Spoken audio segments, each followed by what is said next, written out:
વિદ્યાર્થી મિત્રો, આજે આપણે ધોરણ 12નું ચેપ્ટર નંબર 3 જોઈશું અને એ ત્રીજા નંબરના ચેપ્ટરમાં માનવ પ્રજનન તંત્ર વિશે આપણે માહિતી મેળવીએ.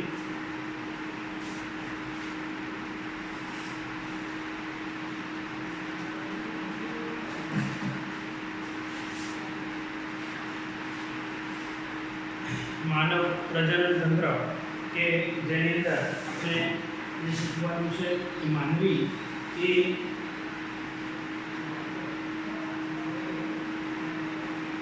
લિંગી પ્રજનન કરતું અપત્ય પ્રસવી એટલે કે સીધા બચ્ચાને જન્મ આપતું પ્રાણી છે અને એમાં લિંગી પ્રજનનમાં નર એ શુક્રકોષ ઉત્પન્ન કરે જ્યારે માદા અંડકોષ ઉત્પન્ન કરશે અને એ બંનેના જોડાણથી અહીંયા ફલિતાંડનું નિર્માણ થશે અને જેમાં ગર્ભકોષ કોથળીનું નિર્માણ થાય. આ એક ક્રમિક પ્રક્રિયા છે.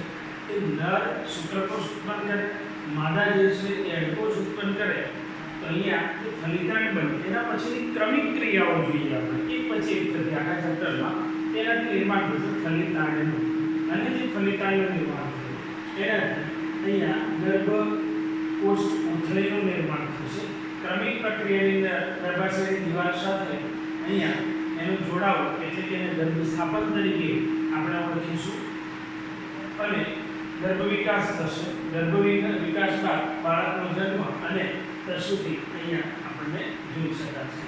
એટલે આ જે રચના છે એ રચનાને આપણે વ્યવસ્થિત જોઈએ તો કમ્પ્લીટલી લિંગી પ્રજનન અપત્ય પ્રસવી પ્રાણી બરાબર ક્લિયર કરી લેવું. બરાબર છે. નર શુક્રકોષ ઉત્પન્ન કરશે, માદા અંડકોષ. આ ક્રમિક ક્રિયાઓ આપણને જોવા મળે. યાદ રાખવાની છે શરૂઆતના ચેપ્ટરની અંદર આપણને આપેલી જ છે એટલે બધી ક્રિયાઓને આપણે વ્યવસ્થિત જો જોઈ લઈશું તો આપણને કોઈ મુશ્કેલી પડશે નહીં. એમાં પહેલું આપણે વેલ રિપ્રોડક્ટિવ સિસ્ટમ એ શીખવાની છે. એટલે પહેલામાં જોઈએ કે નર પ્રજનન તંત્ર મેલ રિપ્રોડક્ટિવ સિસ્ટમ કેવી રચના ધરાવે છે નરની અંદર. પછી માદાને જોઈએ તો અહીંયા હિત પ્રદેશમાં સ્થાન પામેલ શુક્રપિંડની એક જોડ શબ્દ બરાબર આપણે યાદ રાખવા પ્રયત્ન કરીશું કે અહીંયા એક જોડ શુક્રપિંડની આવેલી હોય અને એની સાથેની જે સાથી સહાયક અંગો છે એમાં નલિકાઓ, ગ્રંથિઓ અને બાહ્ય જનનેન્દ્રિયોનો સમાવેશ થશે. એને આપણે સહાયકમાં લઈશું એટલે એક ખાસ ધ્યાન રાખીશું આપણે. એટલે અહીંયા તમને ખ્યાલ આવે કે કઈ જગ્યાએ કઈ રચના અસ્તિત્વમાં આવેલી છે નર પ્રજનન તંત્રમાં. બરાબર. હવે અહીંયા જો કે રચના જે આપેલી છે આકૃતિની અંદર આપણે વ્યવસ્થિત જોઈ શકીએ. જે આકૃતિ છે આપણી એમાં શુક્રપિંડ ઉદરગુહાની બહાર વૃષણ કોથળીમાં અહીંયા જે છે એ આ વૃષણ કોથળી બહુ સ્પષ્ટ આપણને જોવા મળે.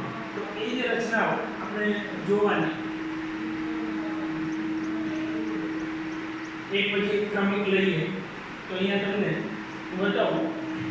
અહીંયા જો આ સ્લાઇડની અંદર કે જેમાં નર પ્રજનન તંત્રમાં બહુ સ્પષ્ટ વૃષણ કોથળી અહીંયા આકૃતિની અંદર કેવી દેખાય છે. ચિત્ર મોટું કરીએ. અહીંયા જો કે વૃષણ કોથળીની રચના અહીંયા જોવા મળે છે જે શરીરની બહાર હોય છે. તો એનું કારણ શું છે? શુક્રપિંડ એટલે ઉદર ગુહાની બહાર કોથળી શબ્દ વાપરેલો છે અહીંયા. એનું નામ છે વૃષણ કોથળી. બરાબર. સ્ક્રોટમ.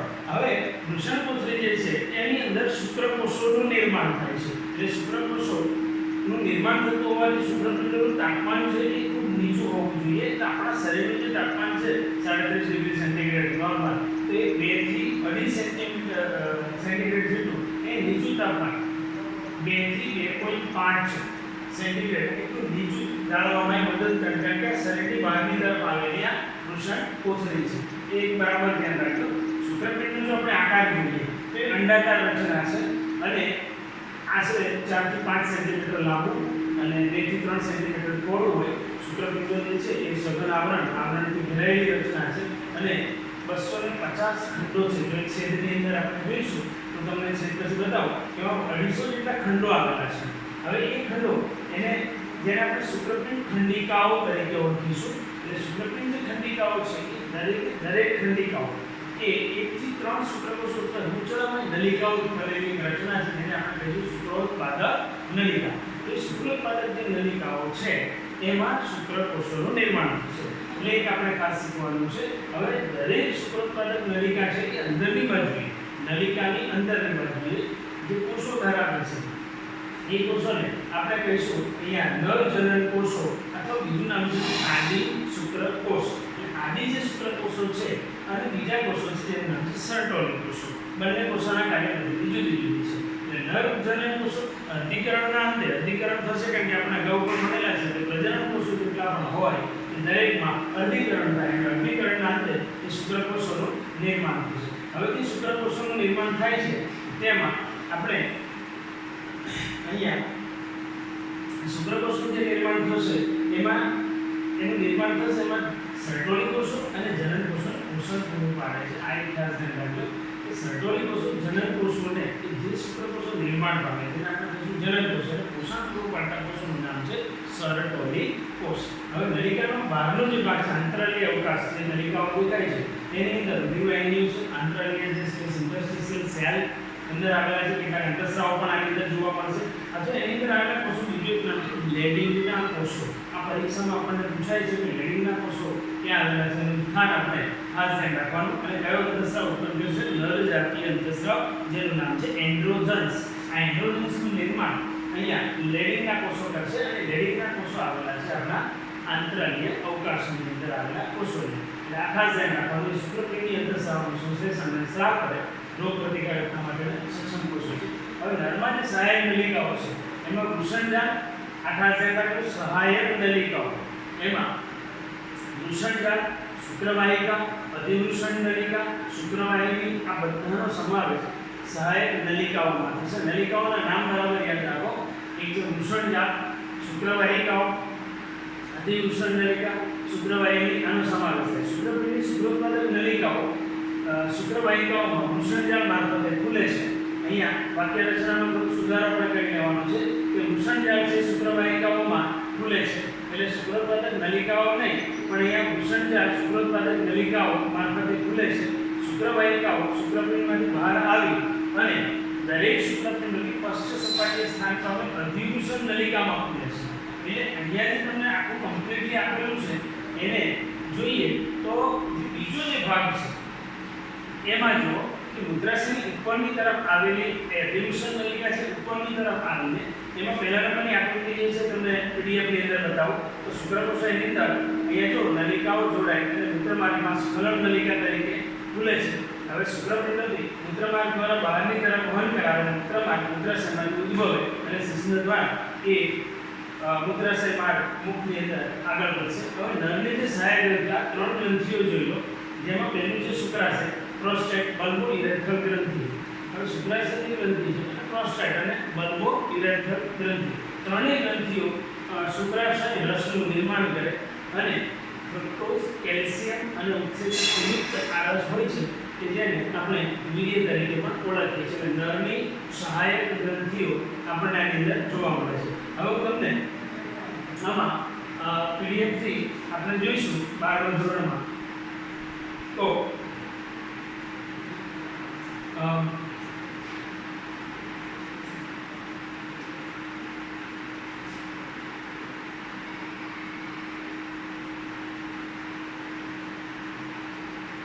અગાઉના ચેપ્ટરો પણ તમે બધા જોઈ લીધા છે. બીજની રચના જોઈ હતી, બરાબર. માનવ પ્રજનન તંત્ર કે જેમાં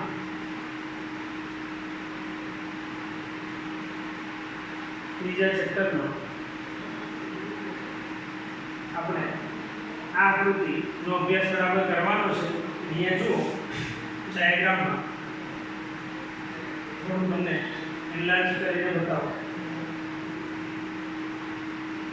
તો આ ચાર્ટ છે એમાં દરેક રચનાઓ બહુ સ્પષ્ટ જોવા મળે છે. શિશ્નની જે રચના છે અહીંયા જો આ એ મૂત્રવાહિની અહીંયા થઈ અને આ મૂત્રાશયમાંથી આગળ વધે છે. એટલે આ રચના બરાબર જોઈ લો. અહીંયા પહેલા જોઈએ તો આપણે શુક્રપિંડ, એ શુક્રપિંડ આની અંદર ત્યાં નીકળતી નલિકા વૃષણકોથળીમાં શુક્રપિંડ આવેલા છે એટલે અહીંયાથી નીકળતી આ જે નલિકા છે શુક્રવાહિની છે અને શુક્રવાહિની આગળ જતા મૂત્રાશયની ઉપર જો લૂપ બનાવે છે ઉપરની તરફથી આ નલિકા આગળ વધે છે આ મૂત્રાશયનો ભાગ છે તો મૂત્રાશયની ઉપર લૂપ બનાવી અને આ આપણે અહીંયા જોવા મળશે અહીંયા આ જે ભાગ છે આખો આ જે ડાર્ક કરું છું લાઈનમાં એ આખો મૂત્રાશયનો ભાગ છે અને મૂત્રાશયમાં આગળ વધી અને એ અહીંયા સ્ખલન નલિકા તરીકે ઓળખાશે જ્યારે મૂત્રમાર્ગ સાથે જોડાશે ત્યારે એટલે અહીંયા તમને બહુ સ્પષ્ટ આ રીતે સ્ખલન નલિકા એ વખતે એ શુક્રાશય નામની ગ્રંથિ છે આ શુક્રાશય જે આપણે ત્રણ ગ્રંથિઓની વાત કરીએ એમાં એક ગ્રંથિ એને શુક્રાશય કહેવાય શુક્રાશય સાથે જોડાય એટલે આનો શુક્રાશયનો જે રસ છે એ પણ સ્ખલન નલિકા ત્યારબાદ સ્ખલન નલિકા તરીકે ઓળખાય અને મૂત્રાશયની મૂત્રમાર્ગ સાથે એ જોડાશે પછી જો અહીંયા નીચેના ભાગે આવેલી મોટી ગ્રંથિ જેનું નામ છે પ્રોસ્ટેટ ગ્રંથિ આ રીતે પ્રોસ્ટેટ ગ્રંથિ અહીંયા જો લાઈન કરી આ જે છે પ્રોસ્ટેટ ગ્રંથિ તરીકે ઓળખાય એ પ્રોસ્ટેટને આપણે શીખવાની છે પ્રોસ્ટેટની રચના જો એની નીચે આવેલી ખૂબ નાનકડી અહીંયા જો બલ્બો ઇરેથ્રલ ગ્રંથિ યારો જોયું બરાબર ચોપડીમાં અહીંયા છે બલ્બો ઇરેથ્રલ ગ્રંથિ આ બલ્બો આ ત્રણે ત્રણ જે ગ્રંથિઓ છે એ ગ્રંથિઓને આપણે સહાયક ગ્રંથિઓ કે જે આપણે નરની અંદર આવેલી સહાયક પ્રજનન ગ્રંથિઓ તરીકે એને આપણે ઓળખીએ છીએ એટલે એ રચનાને કમ્પ્લીટલી યાદ રાખતા આપણે શીખવાની એટલે તમને ખ્યાલ આવે કે ભાઈ નરની અંદર સહાયક કઈ ગ્રંથિઓ છે અને એની આપણને સમજ પડશે બરાબર હવે શુક્રોત્પાદક નલિકાનો આડો છેદ જોઈશું ત્યારે તમને કમ્પ્લીટલી ખ્યાલ આવી જશે કે એ રચના કેવી છે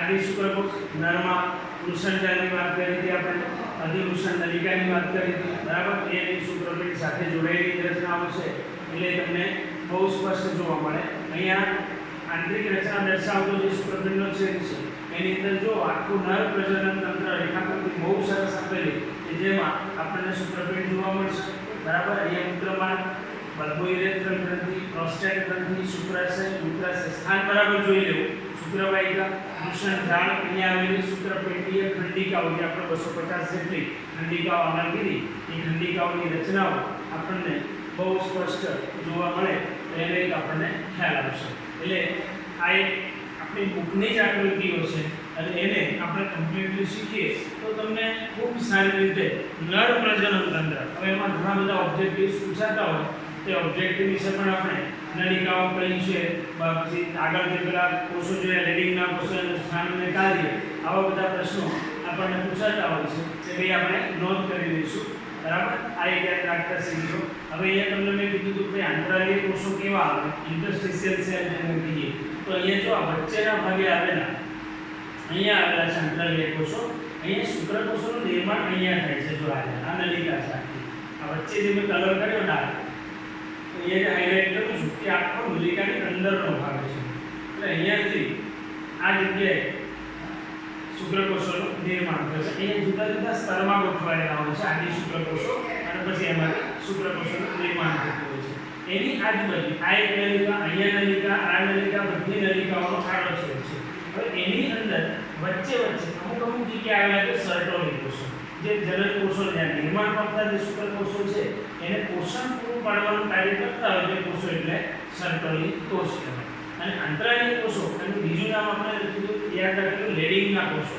આ ઇન્ટરસ્ટિશિયલ સેલ તો જે નરજનકીય અંતઃસ્રાવ એન્ડ્રોજન્સનું નિર્માણ કરતા હોય છે એટલે આ એક આપણને આકૃતિ બહુ વ્યવસ્થિત જોવા મળે તે યાદ રાખવાનું છે હવે શિશુના નરનું બાહ્ય જનનાંગ છે બરાબર છે એની અંદર અગ્ર ત્વચા સીધી ગળીમય ત્વચા દ્વારા ત્રણ આપણે ગ્રંથિઓની વાત કરી હતી કે ભાઈ આ પ્રોસ્ટેટ બલ્બો ઇરેથ્રલ અને શુક્રાશય આ ત્રણે ત્રણ ગ્રંથિઓ જે ફ્રુક્ટોઝ કેલ્શિયમ અહીંયા ખાસ આ તમારે નોંધી રાખવાનું આ ફ્રુક્ટોઝ કેલ્શિયમ અને કેટલાક ઉત્સેચકોથી સફળ હોય છે આ કદાચ ઓબ્જેક્ટિવમાં કામ લાગે એવો પ્રશ્ન આપણને જોવા મળશે હવે એનાથી આગળ જોઈએ તો માદા પ્રજનન તંત્ર ફિમેલ રિપ્રોડક્ટિવ સિસ્ટમ આ જે ફિમેલ રિપ્રોડક્ટિવ સિસ્ટમ છે એને પેલાની જેમ જ તમારે વ્યવસ્થિત યાદ રાખતા શીખવાનું છે કે ફિમેલ રિપ્રોડક્ટિવ સિસ્ટમ છે કેવી તો ફિમેલ રિપ્રોડક્ટિવ સિસ્ટમની અંદર પહેલાં તો એની જે અંગો છે એ યાદ રાખતા આપણે શીખવાનું છે, જેમાં આપણે યાદ રાખવાનું છે કે એક જોડ અંડવાહિની, તો બધું બરાબર એક જોડ એટલે બેની સંખ્યા છે,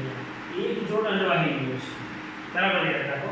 પછી છે ગર્ભાશય, ડાયાગ્રામમાં આપણે જોઈશું બરાબર. પછી ગ્રીવાનો ભાગ સર્વિક્સ, પછી યોનિમાં અને બાહ્ય જનનેન્દ્રિયો, આટલી રચનાઓ માદા પ્રજનન તંત્રમાં આપણને શીખવા મળે છે. હવે કેટલીક વાર એવું બને કે તંત્રના ભાગોની સાથે અહીંયા વધારાનું તમે જોઈએ તો સ્તન ગ્રંથિઓ આપણને જોવા મળશે અહીંયા, બરાબર. રચનાત્મક અને ક્રિયાત્મક સાથે સંકળાયેલી છે, કારણ કે માતાનું કાર્ય છે અહીંયા ગર્ભધારણ, જન્મ અને એ બધી રચનાઓ આપણે શીખવાની, એટલા માટે અહીંયા બાળ સંભાળની પ્રક્રિયાઓમાં એ મદદરૂપ થાય છે, બરાબર. આપણને અમુક રચનાઓ તો બધી ખબર જ હોય, પણ આપણે થોડું સાયન્ટિફિકલી આની અંદર માહિતી લેવાની છે. અંડપિંડો જે છે એ માદા જનનકોષો કે જેને આપણે અંડકોષ તરીકે ઓળખીએ છીએ, એ અંડપિંડો માદા જનનકોષ, અંડકોષ અને ઘણા અંતઃસ્રાવો જેને આપણે સ્ટેરોઇડ અંતઃસ્રાવ તરીકે ઓળખીએ છીએ, તે ઉત્પન્ન કરતા અંડપિંડો આવે, કારણ કે એ પણ એક ગ્રંથિમાં ગણાય છે. આપણે જે આગળ ગ્રંથિઓ ભણીએ છીએ પિટ્યુટરી અને બધી થાઇરોઇડ, પેરાથાઇરોઇડ, તે બધી ગ્રંથિઓમાં અંડપિંડ અને શુક્રપિંડ પોતે નર અને માદા ગ્રંથિઓ તરીકે જ આપણે ઓળખીએ છીએ. એટલે અંડપિંડો ઉદરના નીચેના ભાગે એક જોડમાં ગોઠવાયેલા છે, અગાઉ આપણે સંખ્યા કીધી છે. એની અંડપિંડની લંબાઈ બરાબર જોઈ લો 2 થી 4 સેન્ટીમીટર લાંબુ અને નિતંબની દિવાલ સાથે જોડાયેલું હોય. અસ્થિબંધ દ્વારા અહીંયા એનું જોડાણ છે, એના સંપર્કમાં રહે છે. પાતળું અધિચ્છદીય આવરણ એના વડે એ આવરિત હોય છે. અંડપિંડની બહારની તરફનું એક આવરણ એ ખાસ ધ્યાન રાખવાનું છે આપણે, અને અંદરનું મજ્જક આવરણ, પરિપૂર્ણથી બાહ્ય અને અંદરનું મજ્જક, આવા બે આવરણ બહુ સ્પષ્ટ રીતે વિભાગમાં વહેંચણી થયેલી છે આની લંબાઈ. હવે એની આકૃતિને બધું ડાયાગ્રામ આપણે જોઈશું અહીંયા. તો આકૃતિની અંદર જુઓ તમે કમ્પ્લીટલી આપણને અહીંયા જો આ ગર્ભાશયનો ભાગ દેખાય છે, આખો આ મૂત્રાશય છે, બરાબર. વિવિધ સિમ્ફાઇસિસ પૂર્વનિતર પ્લાસ્ટિક સંધાન છે અહીંયા જોડાણની અંદર. હવે અહીંયા આ બેક સાઈડની રચનાઓ જોશો તમે તો એ જોવા મળશે. અહીંયા મૂત્રમાર્ગની રચના છે, ભગશિશ્ન જોવા મળે, ગૌણ, મુખ્ય પ્રકોષ્ઠ, યોનિમાર્ગ, બરાબર. આ બધી ડાયાગ્રામ એમાં મળાશય, ગ્રીવા, આપણે એક વાત છે પાચન તંત્રનો અંતિમ ભાગ, અહીંયા યોનિનો ભાગ, આ બધું અત્યારે આપણે પ્રજનન તંત્રમાં જોઈશું, બરાબર. અને છેલ્લે મળતર. હવે આ આકૃતિ બરાબર ધ્યાનમાં લેતા અહીંયા જોશો તમે કે અંડવાહિનીની જે નળીઓ છે, ગર્ભાશયની નળી, ગર્ભાશય યોનિમાર્ગ મળીને માદા સહાયક નલિકાઓ, બધી જે નલિકાઓ જોઈ એ નલિકાઓ આપણને જોવા મળે. હવે દરેક અંડવાહિની ગર્ભાશયની નળી એ 10 થી 12 સેન્ટીમીટર લાંબી હોય છે. ગર્ભાશયની જે નળી છે એ 10 થી 12 સેન્ટીમીટર લાંબી નળી તરીકે ઓળખવામાં આવે છે. ખાસ ધ્યાન રાખજો, આશરે 10 થી 12 સેન્ટીમીટર લાંબી છે અંડવાહિની. આકૃતિમાં અહીંયા જુઓ તમે, અહીંયા છે આર્યા અંડવાહિની બહુ સ્પષ્ટ જોવા મળે. અહીંયાથી લઈને આ મુખ છે ત્યાંથી લઈને અહીંયા સુધીનો જે ભાગ એને આપણે કહીશું અંડવાહિની, બરાબર. અહીંયા એક શબ્દ આખું છે, તુંબિકાનો ભાગ, અંડવાહિની, નિવા, તુંબિકાને એક 3 ભેગા થઈ અને બને છે અંડવાહિની. અંડવાહિનીની રચના છે, એમાં 3 રચનાઓ આપણે યાદ રાખવાની છે. આ 3 ભેગી થાય એટલે બને આપણને શું કહીશું, એને આપણે અંડવાહિની ત્રણેયની. હવે એ 10 થી 12 સેન્ટીમીટર લાંબી છે અને ઘરની આગળનો અંડવાહિનીનો નિવાપનો ભાગ છે એ આપણને બહુ સ્પષ્ટ જોવા મળે. એટલે અંડવાહિની નિવાપની કિનારે નાનો પ્રવર્ગ ફિંગરી શબ્દ છે અહીંયા, એ જોઈ લો કે આ ફિંગરી જે છે એ ફિંગરી આપણને જોવા મળે. તો ફિંગરીવાળો જે ભાગ છે એ ગાંઠી અથવા નિવાપ તરીકે ઓળખાય છે. અંડપાક થશે, અંડકોષ મુક્ત થશે ત્યારે અંડકોષને એકત્રિત કરવામાં મદદ કરે અંડવાહિની, નિવાપ, તુંબિકા અને એનાથી ઉઠાતા અંડવાહિનીના પોળા ભાગ તરફ દોરાઈ જશે. એટલે આ ધીમે ધીમે એનો માર્ગ છે ઇસ્મસ એ સાંકડું પોલાણ ધરાવતો અંતિમ ભાગ છે અંડવાહિનીનો, ગર્ભાશય તરફનો નજીકનો ભાગ કહેવાય. એટલે નાનું પોલાણ ધરાવતો ગર્ભાશય સાથે જોડાય છે. એટલે એ રાતના આપણને ક્લિયર ખબર પડવી જોઈએ. આ આકૃતિ બરાબર યાદ રાખવાની છે તમારે. એટલે માદા પ્રજનન તંત્ર દર્શાવતો છે દોરીને પણ ધીમે ધીમે તમે પ્રયત્ન કરશો એટલે તમને આવડી પણ જશે. 2-3 વાર તમે ટ્રાય કરશો એટલે દોરવાનું છે તમારે. ત્યાં રચના કેવી છે એને આપણે શીખવાની છે, એટલે ખાસ ધ્યાન રાખવાનું. હવે ગર્ભાશય શું છે? તો ગર્ભાશયની જે રચના છે અહીંયા જોઈએ, આ જે રચના આપણને દેખાય છે વચ્ચેના ભાગે આવેલી, આટલા જ આપણે પહેલા શીખી ગયા. ગર્ભાશયવાળી રચના, આ જે રચના છે ગર્ભાશય, એ ગર્ભાશય જે કેવું છે તો એને કુખ શબ્દ વાપરેલો છે. કુખ શબ્દ તો ત્યારે કુખ ઉભાડે રાખે તો કુખ શબ્દ છે, એને કહેવાય ગર્ભાશયનો આકાર જે છે એ ઊંધા નાશપતિ આકારમાં છે અને ઊંધો નાશપતિનો આકાર જોઈશું આપણે તો નાશપતિ જે ફળ છે અત્યારે માર્કેટમાં મળે પણ છે કે ઊંધા નાશપતિ આકારનું એ જોવા મળે અને ભીતરની દિવાલ સાથે જોડાયેલું છે આગળની આકૃતિમાં આપણે જોયેલું છે હવે એમાં અસ્થિબંધ દ્વારા જોડાય છે ઘણીવાર સાંકડી ગ્રીવા દ્વારા જોડાયેલો હોય છે એની અંદર ખુલે છે ગ્રીવાની મોને ગ્રીવા નળી તરીકે ઓળખવામાં આવે છે ઘણીવાર સાથે જોડાય છે અને એ જન્મ નળી તરીકે આપણે ઓળખીએ છીએ બર્થ કેનાલ બનાવે અને ગર્ભાશયની દિવાલના 3 સ્તરો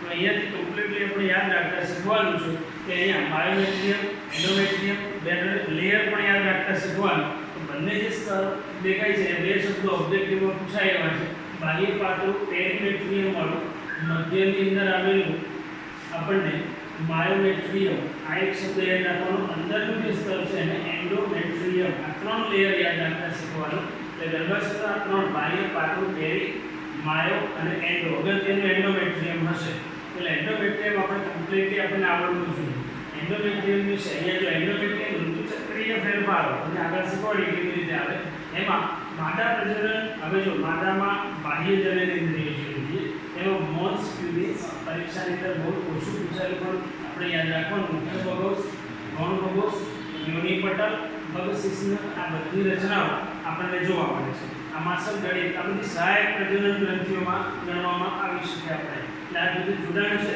એને આપણે શીખવાના છે બધા નામો યાદ રાખતા શીખવાનું છે બરાબર એટલે અહીંયાથી હવે આપણે આગળનું જે છે એ પ્રજનન તંત્રમાં 2 તંત્રો બરાબર લખીને આજે તૈયાર કરી દેવાના એટલે તમને ખ્યાલ આવે કે નર પ્રજનન તંત્ર આકૃતિ છે તો માદા પ્રજનન તંત્ર એટલે યાદ રાખજો કમ્પ્લીટલી પછી આગલી રચનાઓ તમને ફરી પાછા વિશિષ્ટ રીતે આ રીતે બતાવું છું.